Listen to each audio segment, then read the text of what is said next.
Roy. Piye iki? Sing bener sing ndi? Nama lengkapnya Roy Yuda Tama.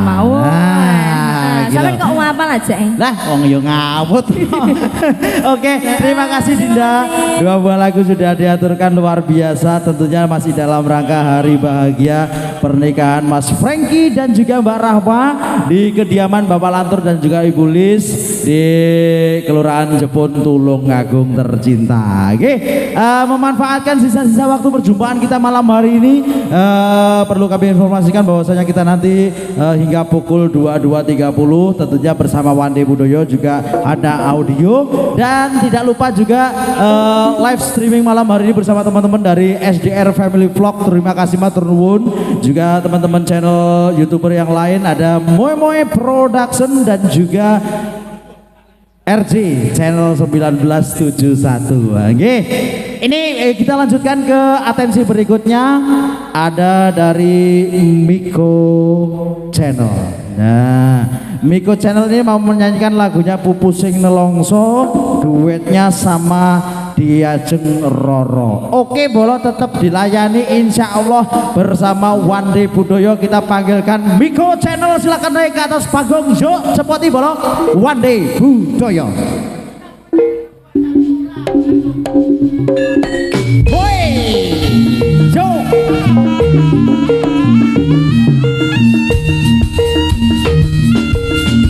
Miko Channel. Monggo, monggo. Mas Miko Channel silakan naik ke atas panggung. Monggo Mas. Loh, ayo.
Aku mau dadi lelah, dadi lelah.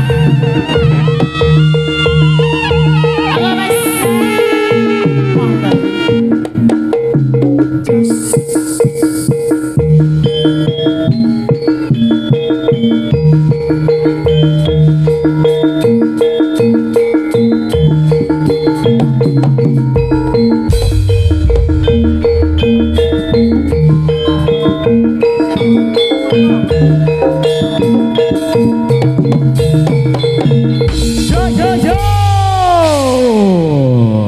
Bagaimana?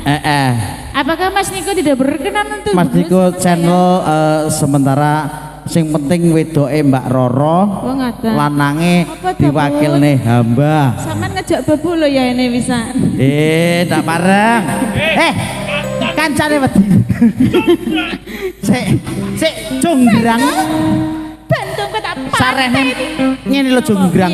Sarene Mas Miko diwakilne aku tak ipite sithik, mboko sithik ya jonggrang. Nggih, mak Ean larang ngono ya maksudnya Ean. Oh, lek ngene ya oke lah, boleh. Boleh ya.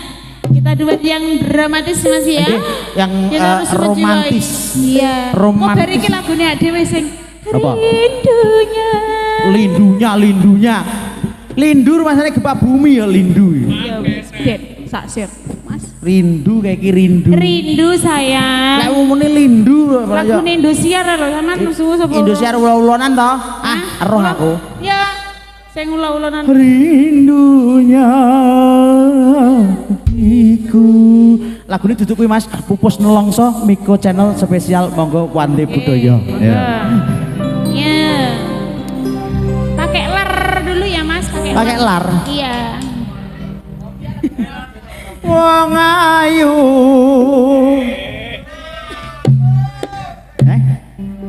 Pupuse nelongso Kang. Lah kuwi mang. Kuwi mangi nek Mas Dito kuwi lho. Artinya walaupun sudah malam masih tetap fokus semua. Alah, pakdekmu. Mesti. Wis rambute koyo cukur puncong. Ya.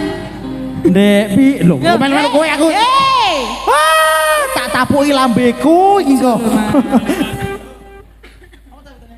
Pupuse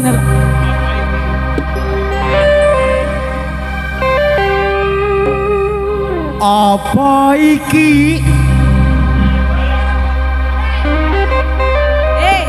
Maksudku duduk kuwi, Dik. Penerno lho Mas, penerno. Maksudku duduk kuwi nanging mbuh Sing nyang genah. apa kok kahanan menuju ke situ aku pun tidak tahu.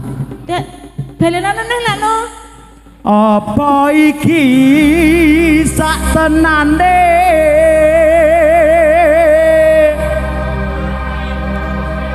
Takdirku sing jawabke. Sliramu beda ati, beda lambe. Wis kadung mati rasaku. Bagianku. Bagianku. Kowe njaluk bagian to? Ya sing mati rasaku iki lho. Omong lah aku ra roh. Lho sampeyan yo aja Aku ra roh. Bagamu wis aku tak meneng. Ya, ya Mas ya, ya sak pira ya. Ya. Ini lho cah epeke ngene iki lho cah epeke. Nggih, ya. Ya. Boleh los no. Ya Mas, wis kadung mati rasaku. Wis kadung mati rasaku. Iki lho Pan, rasane mati Pan.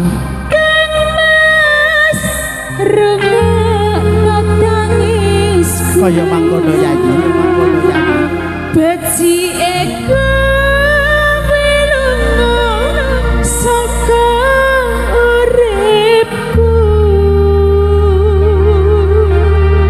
Paribasan rangge lintang neng angkasa kowe tega gawe lara marang tresna.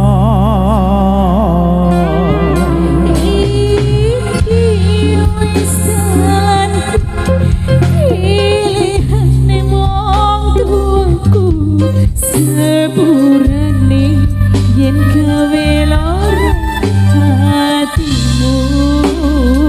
Ora dadi apa wong ayu yen pancene iki kudu dadi pupus sing tresnaku marang sliramu. Sepurane ya Mas. Iya ya wong ayu. Muga-muga sampean oleh jodoh sing teko aku ya. Tak tampa kabeh kang dadi panjalukmu.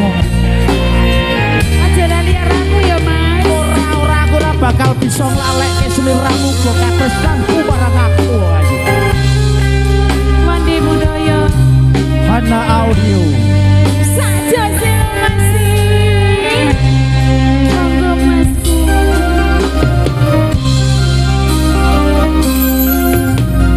Keneng apa sifatmu saiki wis beda.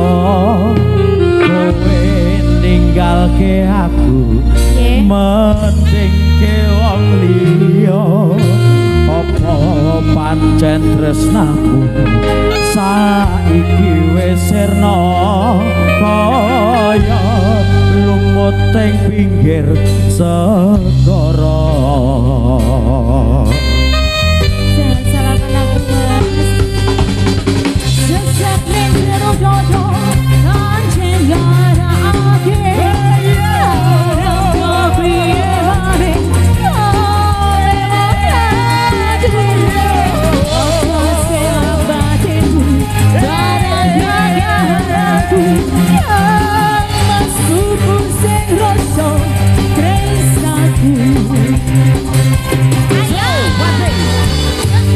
Apa iki sak tenane takdirku sing jawabke sliramu beda ati beda lambe. Wis kadung mati rasaku. Becike kowe lunga saka uripku. Paribasan rangge lintang neng angkasa kowe teko gawe lara marang tresno.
Betty